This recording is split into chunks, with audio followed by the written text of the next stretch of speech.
এবং পলিটিশিয়ানদের সামনে তো একটা বাক্স রাখা হয়েছে আর কি, মানে ডানে যদি একটা পারমাণবিক বোম পড়ে, বামে একটা পারমাণবিক বোম পড়ে, তার কোনো মাথা ব্যথা নাই। মাথা ব্যথা হচ্ছে আমার ইলেকশন কবে দিবেন সেটা বলে। বুঝতে পারছেন? আমাদের সামনে এইভাবে আমাদেরকে ধোঁকাবাজের মধ্যে রাখা হচ্ছে। এগুলো কোনো সলিউশন না। সলিউশন হচ্ছে আমাদেরকে এই দাসত্ব থেকে বের হতে হবে, ওদের দাসত্ব থেকে বের হতে হবে। এটা আপনি এদিকে পারবেন না তো, বিকজ এই সিস্টেমটা ওদেরই।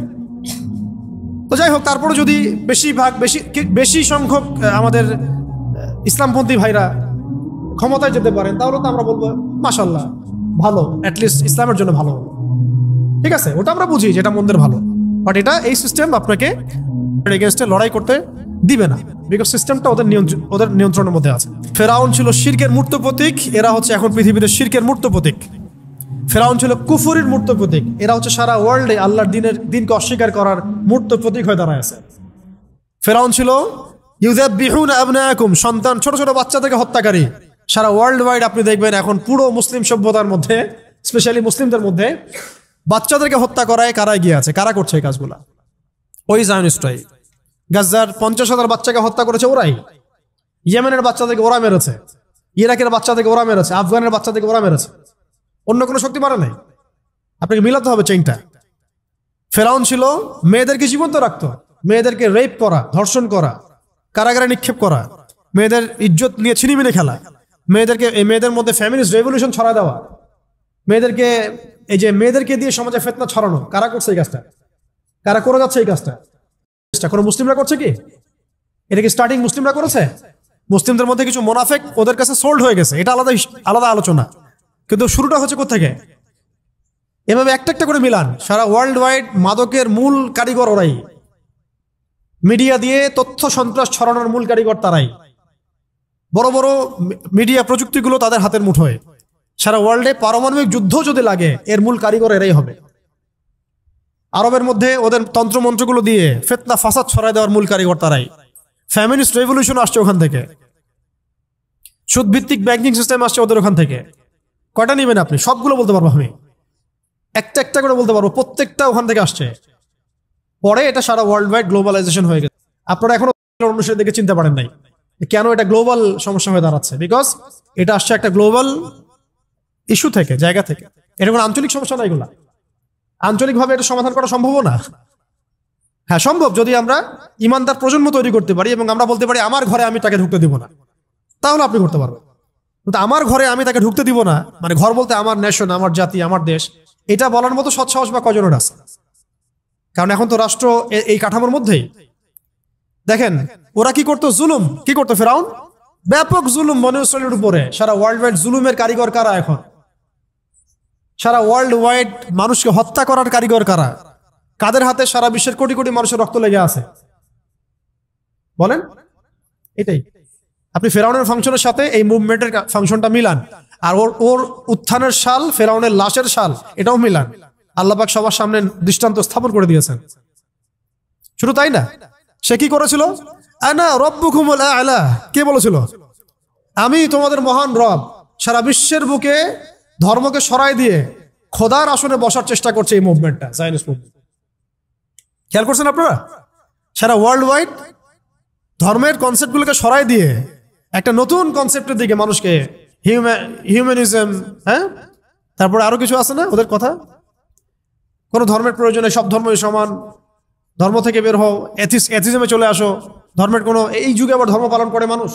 পুরো ওয়ার্ল্ডকে ধর্মহীন করা এবং নিজেকে রবের আসনে বসানোর মূল কারিগরও এরাই সব ছড়িয়ে দিয়েছে সারা ওয়ার্ল্ড ওয়াইড।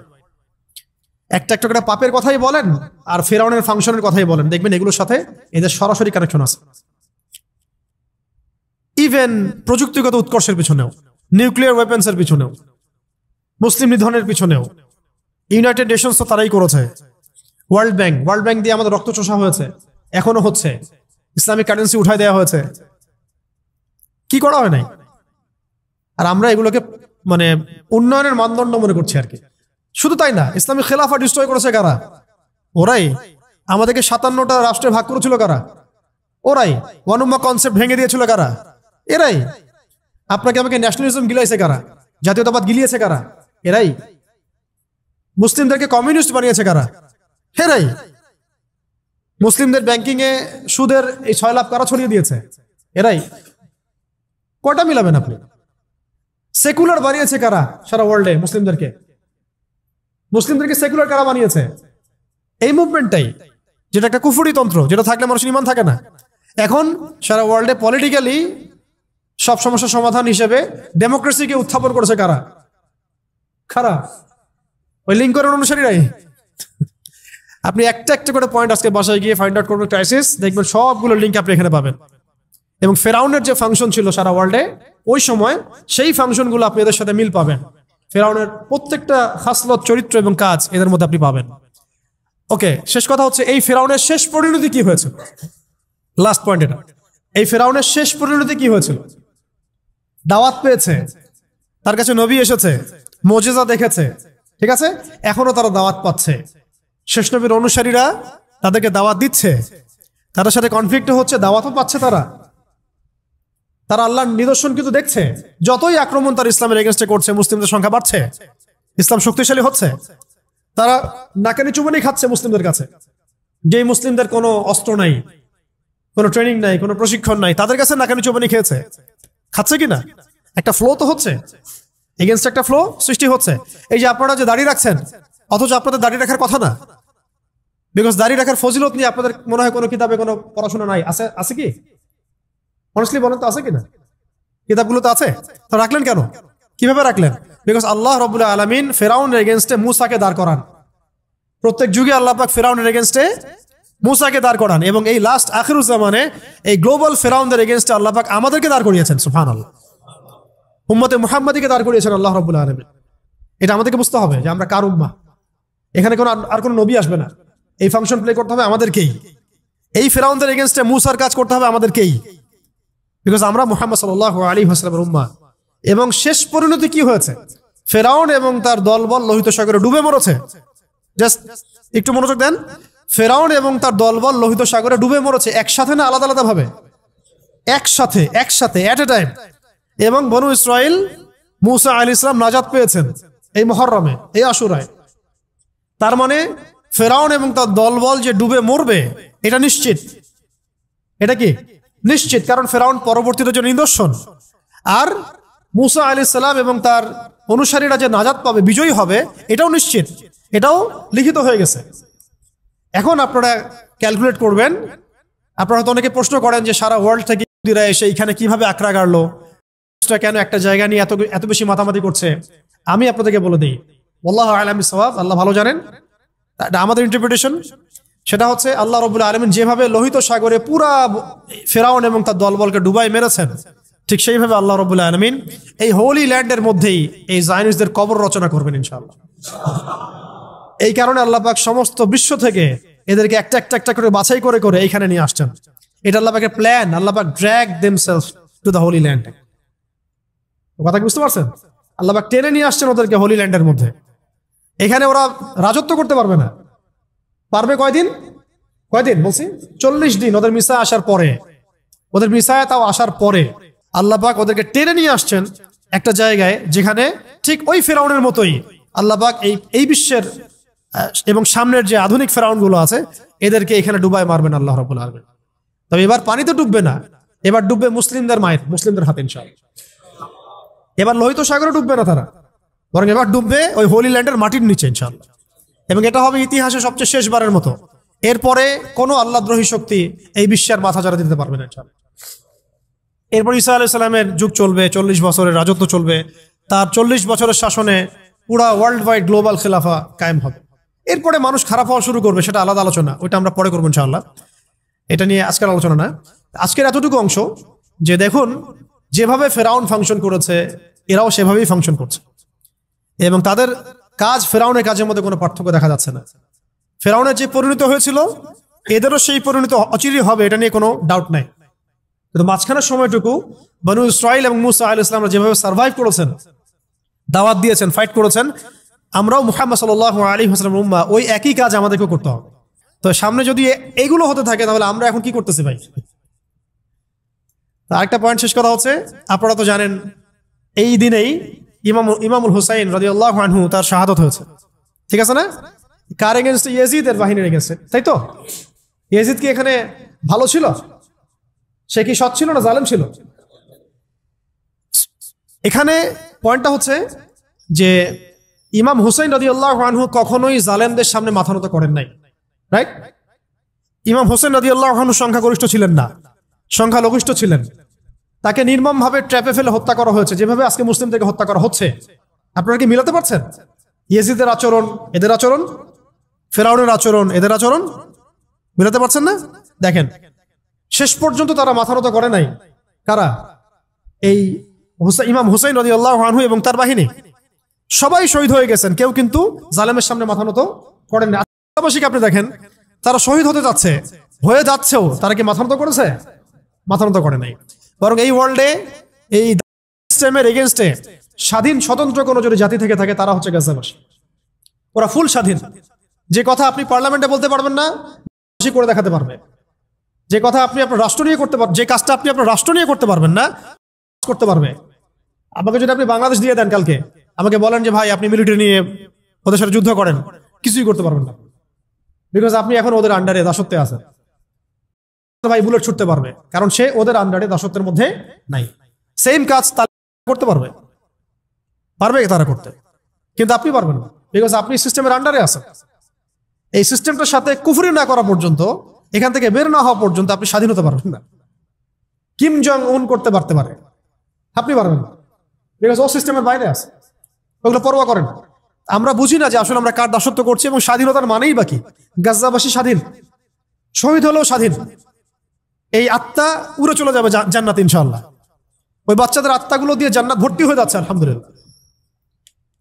আমরা প্রজেক্টে কাজ করার সময় আমরা বলছিলাম সান্ত্বনা কিভাবে দিব, আমরা বলছিলাম এভাবে যে জান্নাত আপনাদের সোলগুলো দিয়ে জান্নাত ভর্তি হয়ে যাচ্ছে আলহামদুলিল্লাহ।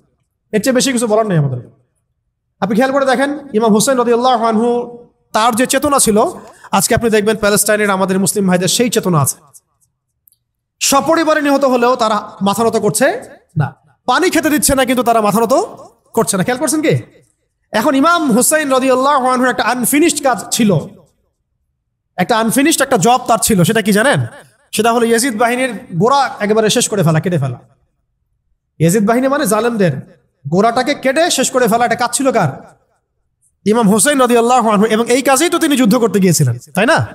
যাতে করে জালেমের শেকড়টা তিনি উপরে ফেলতে পারেন, এটা ছিল তার মিশন। কিন্তু শেষ পর্যন্ত সেই মিশনটা অ্যাচিভ হয় নাই, আল্লাহ পাক তাকে শাহাদাত দিয়েছেন আলহামদুলিল্লাহ। এখন ইমাম হুসাইন রাদিয়াল্লাহু আনহুর সেই যে আনফিনিশড জব, এই জবটা করতেই আসবেন ইমাম ইনশাআল্লাহ। বুঝতে পারছেন, মিলাইতে পারছেন? ইমাম হুসাইন রাদিয়াল্লাহু আনহুর যে আনফিনিশড একটা জব আছে বা ছিল ওই সময়, জালেমের গোড়া কেটে ফেলা, ওইটা করতেই আসবেন ইনশাআল্লাহ তাআলা ইমামুল। কার বংশ থেকে? তাদেরই বংশ থেকে, ফাতিমা রাদিয়াল্লাহু আনহারই বংশ থেকে। মিলাইতে পারছেন? কেন ইমামুল মাহদি ফাতিমা রাদিয়াল্লাহু আনহার বংশ থেকে আসবেন? বিকজ তার বংশে ইমাম হুসাইন রাদিয়াল্লাহু আনহুর একটা আনফিনিশড কাজ আছে এখনো ওয়ার্ল্ডে বাকি। সেটা হলো ওয়ার্ল্ডের তিনি যে সময় ওয়ার্ল্ডে আসবেন, ওই সময়ের ফেরাউন, ওই সময়ের জালেম, ওই সময়ের কাফের মুশরিকদের গোড়া কেটে ফেলা। তো ওয়ার্ল্ড ওইদিকেই যাচ্ছে এবং ওয়ার্ল্ড অ্যাফেয়ার্স এভাবেই আগাতে থাকবে। মাঝখানে আমাদেরকে কিছু গোলক ধাঁধার মধ্যে ফেলে রাখা হয়েছে, পড়াশোনা, চাকরি, জব, এইটা সেটা, এবং পলিটিশিয়ানদের সামনে তো একটা বাক্স রাখা হয়েছে আর কি। মানে ডানে যদি একটা পারমাণবিক বোম পড়ে, বামে একটা পারমাণবিক বোম পড়ে, তার কোনো মাথা ব্যথা নাই। মাথা ব্যথা হচ্ছে আমার ইলেকশন কবে দিবেন সেটা বলে। বুঝতে পারছেন? আমাদের সামনে এইভাবে আমাদেরকে ধোঁকাবাজের মধ্যে রাখা হচ্ছে। এগুলো কোনো সলিউশন না। সলিউশন হচ্ছে আমাদেরকে এই দাসত্ব থেকে বের হতে হবে, ওদের দাসত্ব থেকে বের হতে হবে। এটা আপনি এদিকে পারবেন না তো, বিকজ এই সিস্টেমটা ওদেরই। তো যাই হোক, তারপরে যদি বেশি সংখ্যক আমাদের ইসলামপন্থী ভাইরা ক্ষমতায় যেতে পারেন, তাহলে তো আমরা বলবো মাশাআল্লাহ, ভালো, অ্যাটলিস্ট ইসলামের জন্য ভালো হলো। ঠিক আছে, ওটা আমরা বুঝি যেটা মন্দের ভালো, বাট এটা এই সিস্টেম আপনাকে এগেইনস্টে লড়াই করতে দিবে না, বিকজ সিস্টেমটা ওদের নিয়ন্ত্রণের মধ্যে আছে।